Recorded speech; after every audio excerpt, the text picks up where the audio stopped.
This circuit is summed up by yet another Robert Anton Wilson quote. Human society as a whole is a vast brainwashing machine whose semantic rules and sex roles create a social robot. Circuit 4 is Circuit 3, but on hormones. When we hit puberty, the hypothalamus in our brain begins to produce a hormone that increases sex hormones, estrogen in cis girls and testosterone in cis boys. These biological changes in the body add a new dynamic to Circuit 3 reality tunnels, which are becoming entrenched and more influential as we enter young adulthood. Sigmund Freud, known as the founder of modern psychology, spent much of his career exploring matters related to Circuit 4. Circuit 4 aligns with the genital stage of Freud's psychosexual theory of personality development. Freud believed that life was built around tension and pleasure. Freud thought that all tension is due to the buildup of sexual energy and all pleasure that came from its discharge. For Freud, adolescence is a time for sexual experimentation, and that time comes to an end, successfully, when one settles down in a loving relationship with someone of the opposite sex. He thought that sexual perversions may develop if this genital stage isn't successfully completed. Modern-day folks think that Freud was probably overly fixated with this subject because he had his own personal demons to contend with, and it's safe to say he was outright wrong about same-sex relationships. Gender studies and human sexuality are major fields of study.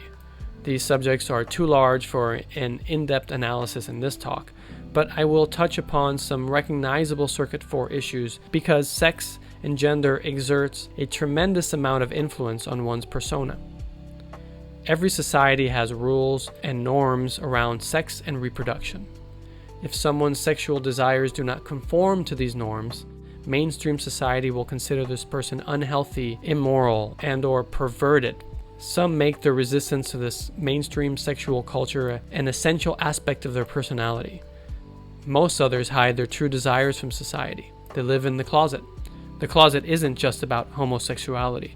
There are many different kinds of people in the closet. While on the subject of homosexuality, I'll mention a few relevant points.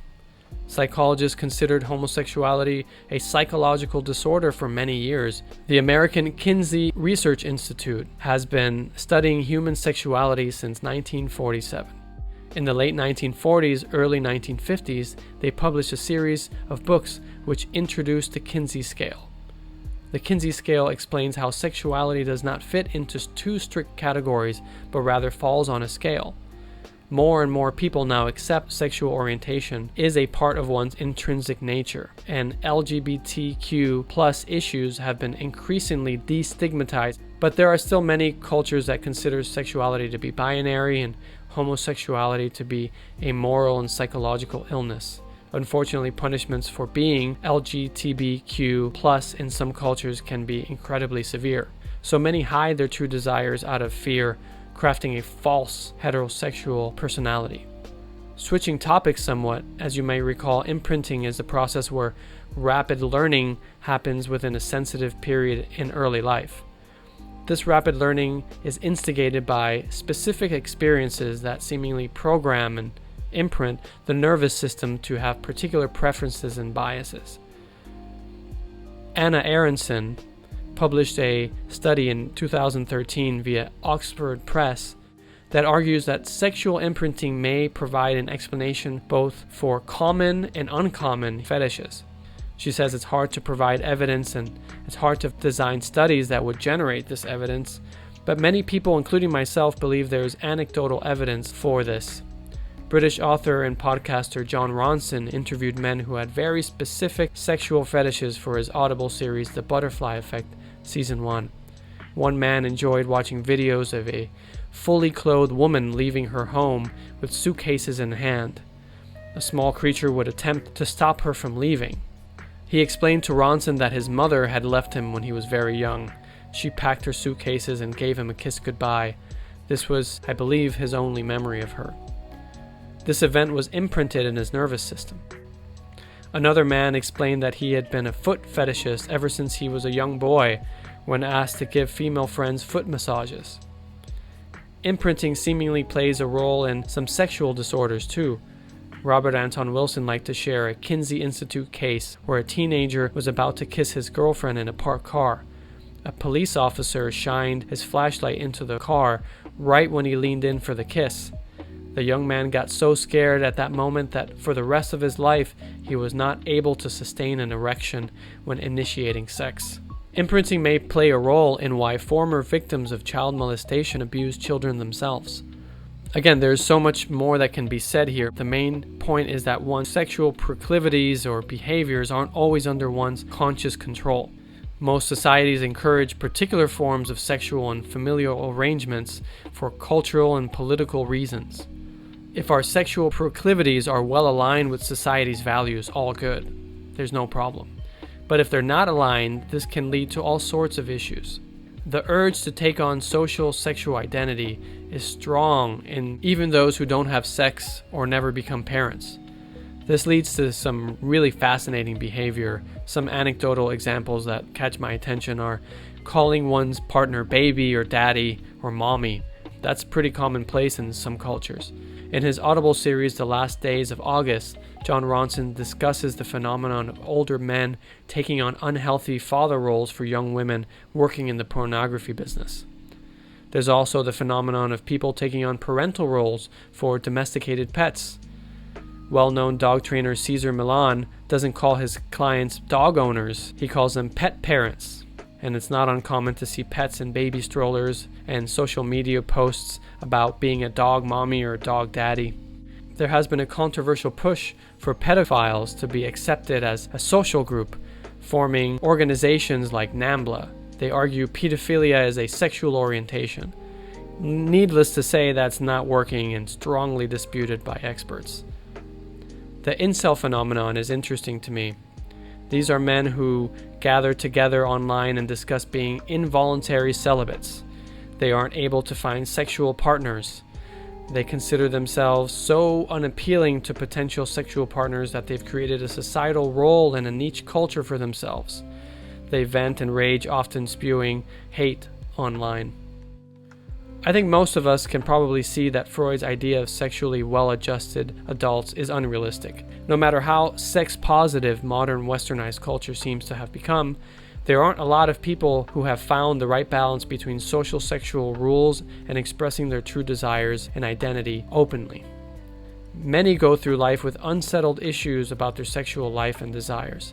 This is evidenced by the popularity of figures like the late Dr. Ruth and Dan Savage, who provide sex advice to everyday people. And there's the 2010 bestseller, Sex at Dawn, which caused a stir with descriptions of human beings as promiscuous primates. The authors argued that monogamy has a cultural and intellectual basis rather than a biological basis. Being labeled an outcast in some societies can literally mean death, but shaming is more common. The avoidance of shame is a powerful behavioral driver and control mechanism that's been used for thousands of years. Shaming isolates, degrades people in ways that make some prefer physical punishment. By publicly shaming a person, their value as a human being, as a player in society, is diminished. Babylon was known for creating the first public behavioral code that we know of. A pillar with these laws can be seen here on the left. This was the first known society to live by a written set of laws. In fact, there are some current laws that can find their basis in this code. The code had physical punishment, but also public shaming elements. Here you can see a painting of a Japanese man and woman being publicly displayed in shame for infidelity. Stocks, pillory, tar, and feathering were common forms of British punishments for over a century. Here's a drug dealer that was tar and feathered in the UK not that long ago. The digital age has brought about the phenomenon of online shaming. Journalist Jon Ronson wrote a great book about the subject in 2015 called So You've Been Publicly Shamed. Ronson's book demonstrates how public shaming has become a major part of internet culture. Often people are shamed by thousands upon thousands of strangers for relatively minor transgressions. Often these shamings have major psychological effects on those shamed and mean very little to those doing the shaming anonymously online. Social cliques take on a different character post-puberty. high school and secondary school cliques are circuit 4 phenomenon. Oftentimes, the shared identity in these social groups is rooted in or influenced by sexual identity. In circuit 4, sexual attractiveness becomes a status tool. This was dramatized in the comedy film Mean Girls, where the hot girls are the most popular and influential group within the school. The combination of social identity, cliques, and status games inevitably leads to gossip. And with this we come to the end of Circuit 4 and the end of most people's imprinting and social development.